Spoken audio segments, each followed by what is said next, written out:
E esse quadro, ele explora aquilo que o Epicuro, de modo geral, vai chamar de três grandes classes de prazeres. Nós temos que nos lembrar sempre que Epicuro, como fundador dessa tradição, dessa corrente filosófica chamada epicurismo, ele tinha, como todos os outros filósofos helenísticos de modo geral, isso a gente vê no ceticismo, isso a gente vê no, uh, no cinismo, a gente vê no estoicismo e vê no epicurismo. Essa questão de que a filosofia passa a ser, nesse período, uma preocupação com o bem viver. Ou seja, a filosofia só faz sentido na medida em que, por meio da reflexão filosófica, eu penso sobre o comportamento humano, sobre como buscar uma felicidade plausível, uma felicidade que não seja inatingível, metafísica, nem nada disso. É o momento histórico que permeia essa era helenística da filosofia e, portanto, na qual o epicurismo está imerso, tem essa preocupação fundamental. Como viver bem? Como viver melhor? Como suportar melhor as agruras da vida? Alguém me perguntou no grupo de boas-vindas, né, que vai ser desfeito no final dessa semana, porque todo mundo vai estar nos grupos regulares da Sociedade da Lanterna, falou assim, Denão, eu fiquei impressionado quando assisti, alguém que já correu lá e já assistiu algumas aulas de Epicuro, eu fiquei impressionado com a questão do ceticismo político dele, o afastamento da vida política. Sim, de modo geral, na era helenística, os filósofos eles nutrem um certo desprezo pela vida política. Porque a vida política é uma espécie de celebração da vulgaridade, é uma espécie de celebração de, de uma submissão a regras sociais cujos fundamentos não foram sequer bem pensados. 2.300 anos depois e nada mudou. Entende? É isso. É isso. É uma realidade que se impõe e que a gente tem que pensar a respeito. Por que que a gente se mata tanto para ser o síndico do prédio? Por que que o cara mata o outro para ser prefeito e rouba e quer ser isso, quer ser aquilo? Para essa galera aqui, para essa galera, epicuristas, estoicos, céticos, cínicos, essas correntes filosóficas, essa vida política, ela é não só vulgar, como ela é inútil. Ela nos causa muito mais frustrações e dores do que propriamente um prazer legítimo, uma felicidade legítima. Qual é a felicidade legítima para esses caras? É uma vida ancorada. Essa palavra é absolutamente fundamental nesse momento histórico aqui, na ataraxia. Ataraxia, ou seja, né, na melhor tradução para o português seria imperturbabilidade. Nós temos que buscar, se nós quisermos ser felizes, nós temos que buscar, tanto quanto possível, a imperturbabilidade, o afastamento da perturbação, o afastamento dos incômodos da vida. Daí, vida política? Você vai fazer campanha política? Sério? Você vai sair de casa, ficar batendo na porta dos outros, vota em mim? É uma treta monstruosa, rompendo os seus valores, rompendo os seus princípios. Então, de fato, há pouquíssimo entusiasmo com a vida política por parte dessa gente. Mas não só com relação à vida política, com boa parte daquilo que nós vamos considerar coisa essencial na vida.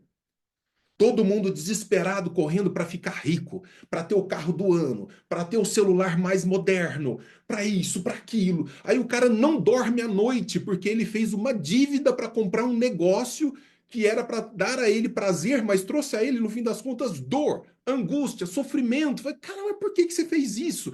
Não, porque existe um apelo social. Porque se não for isso, eu não vou ser feliz. Entendi.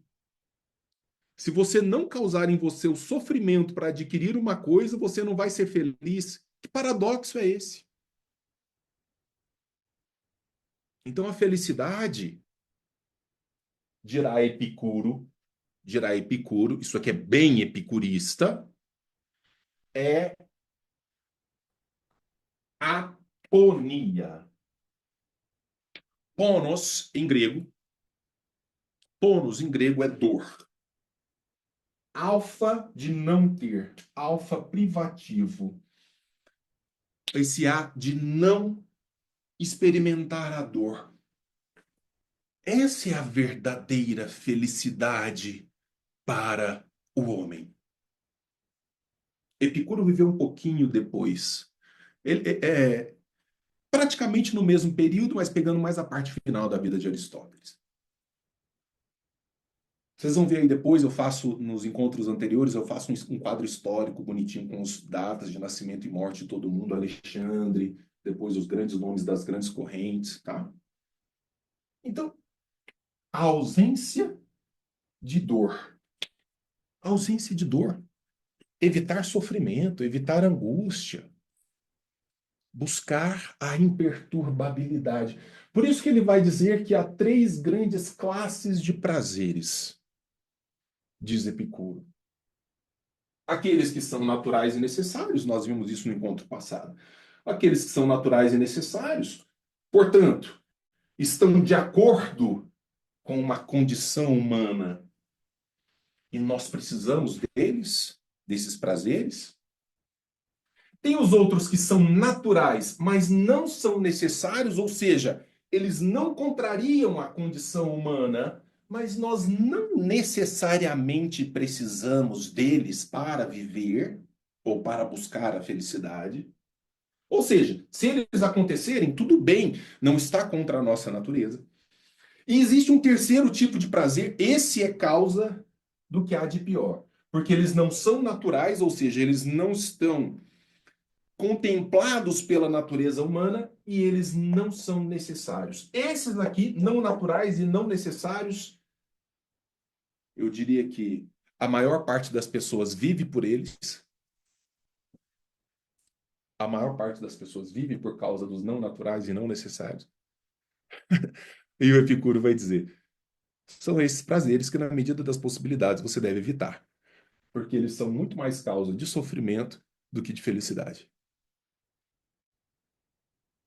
É a ausência de sofrimento e não do desconforto em si? Não, essas duas coisas vão juntas.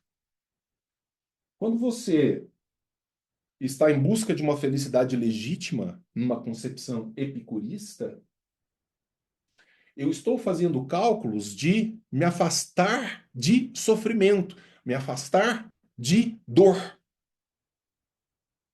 me afastar de tudo aquilo que só aparentemente é motivo de felicidade. Você quer ver uma coisa que para um epicurista não é razão de felicidade nenhuma? Comprar o celular da última geração, comprar o carro da última geração, ficar louco, desesperado pela roupa da moda e não sei o que, não sei o que. Esse negócio, por quê? Porque ele é sem fim. Isso não esgota, isso não para. Existe uma máxima que é: a quem o necessário não basta, nada basta. Se o que é necessário para viver não basta para você, nada basta para você. Você vai viver na angústia de sofrer, de se penalizar. Não, eu moro numa casa que me oferece tudo. Não, não, mas eu tenho que ir para aquela outra lá e não sei, e aí lá porque lá o sol bate de manhã. Você entendeu? Você não para. Não, porque lá eu vou ter um quarto a mais. Você não usa os que você tem.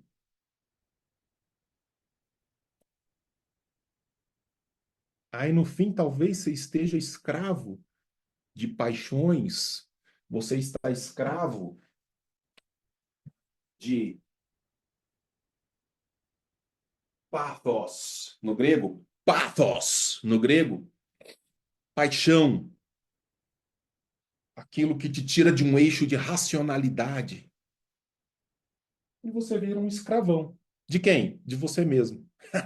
Isso aqui é muito louco. Pathos, que vai dar patologia, né?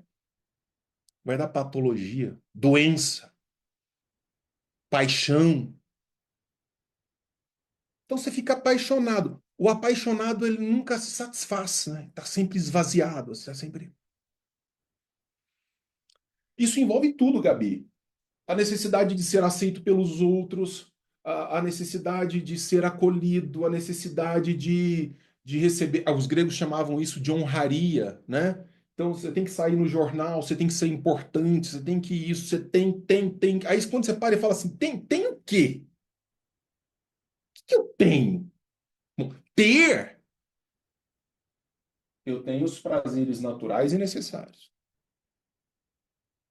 Poder ter, sem me causar incômodo, os prazeres naturais não necessários. Não são necessários. Mas eu posso tê-los porque não estão em desconformidade com a minha natureza. Eu já vou falar mais deles. Agora, tem esses prazeres que não são não naturais e nem necessários, que nos consomem a vida e que nos destroem. Por quê? Estão ancorados aqui. Pathos, paixão, nos afastando da ataraxia, da imperturbabilidade, fazendo com que a gente experimente o quê? Dor, tônus.